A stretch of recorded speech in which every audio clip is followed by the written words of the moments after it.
जय श्री राम दोस्तों। आज की कहानी आपको बचपन के अंदर लेकर जाएगी।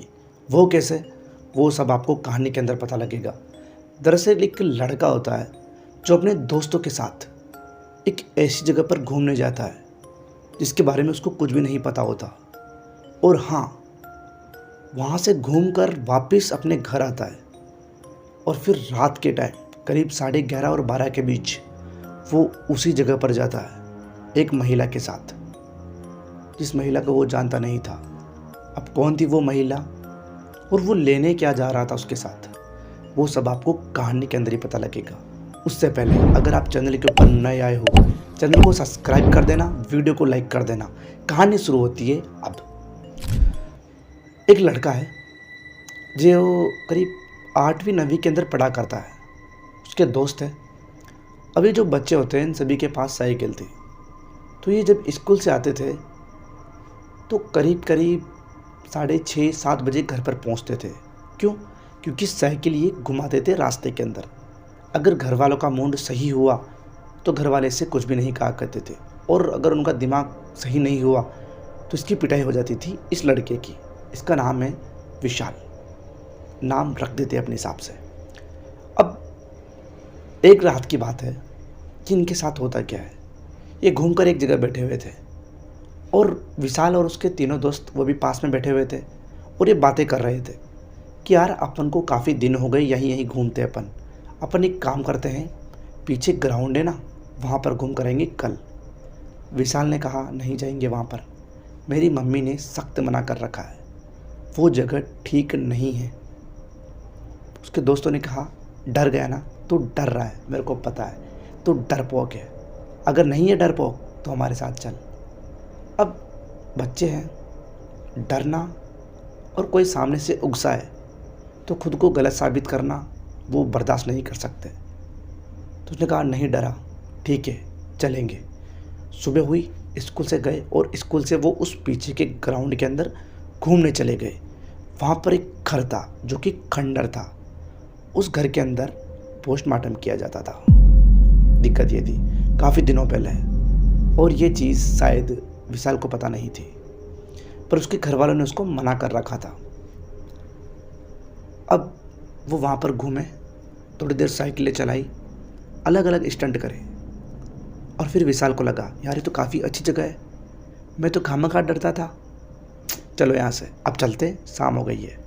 वो शाम के टाइम करीब 5-6 बजे वहाँ से निकल गए उस ग्राउंड से और एक पेड़ के नीचे जाकर बैठ गए, क्योंकि अभी टाइम नहीं हुआ था घर जाने का। तो एक पेड़ के नीचे जाकर बैठ गए। वो जो पेड़ था वो पीपल का पेड़ था। वहाँ पर बैठे बैठे उनको लगा यार ये है क्या, क्योंकि विशाल ने एक चीज़ देखी थी, ऊपर से पीपल के पेड़ के ऊपर से एक लाल कलर का कुछ आ रहा था जो कि एक टहनी से आ रहा था। विशाल ने कहा ये क्या आ रहा है यार रात के टाइम, क्योंकि शाम के 7:30 बज गए थे अब, और ये पेड़ के अंदर से खून जैसा क्या आ रहा है, पेड़ के भी खून होता है क्या? उसने सूंघकर भी देखा।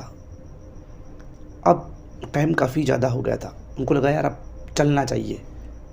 तो वो जो लड़के थे वो सारे मिलकर वहाँ से जाने लगते अपने घर की तरफ और अपने घर चले जाते हैं। अब दिक्कत शुरू होती है।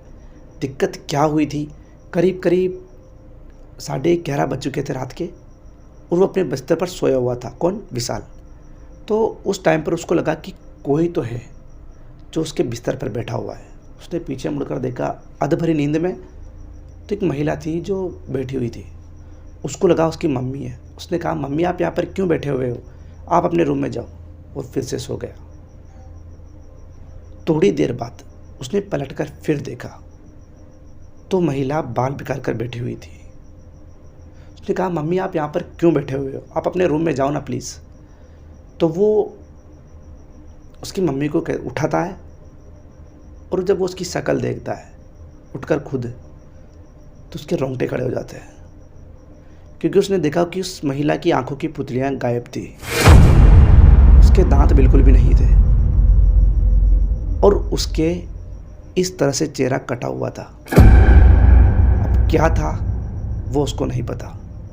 उसकी सांसें एकदम से थम चुकी थी। वो महिला उठती है, उसका हाथ पकड़ती है और उसको मेन दरवाजे से घर के बाहर लेकर जाती है। वो चिल्लाने की कोशिश कर रहा था, सिर्फ कोशिश, चिल्ला नहीं पा रहा था। वो काफ़ी दूर ले जाती है उसको, और ये वही रास्ता था जिस रास्ते से अभी थोड़ी देर पहले ये सब आए थे। अब दिक्कत क्या थी, रास्ते के अंदर एक मंदिर पड़ता था जो कि माँ काली का था। सामने माँ काली थी। मन ही मन उसने सिर्फ माँ काली को याद किया, और जैसे ही माँ काली को याद किया उसने, उस महिला ने उसके तरफ देखा गौर करके, और उसके बाद उसकी अजीब तरीके से वो घुर्राई और फिर उसको छोड़कर वहाँ से चली गई। जब उसको होश आया, माँ काली के मंदिर के सामने ही वो था, जब उसको होश आया तो वो बिल्कुल कांपने लगा था, और अब उसके घर वालों को भी पता लग चुका था। वो उसके पीछे पीछे वहाँ तक पहुँच गए थे जहाँ पर वो लड़का खड़ा हुआ था। उसने तुरंत उसी जगह पर रोते हुए उसने अपनी पूरी बात बताई कि आखिर उसके साथ हुआ क्या है। माँ काली के मंदिर के अंदर उसी समय गए, पुजारी जी को उठाया, और फिर पुजारी जी ने बताया कि ये जिस पेड़ के नीचे बैठकर जिस चीज़ का मजाक उड़ा रहा था ना, वो शायद ब्रह्म राक्षसनी। आपने पहली बार इस नाम को सुना होगा, सुना है ना? ब्रह्म राक्षस की तरह ही होती है ब्रह्म राक्षसनी, जिसे भूत भूतनी ऐसे होते हैं ना, उसी तरह। वो इस बार तो महाकाली के कहने पर शायद छोड़ दिया इसको।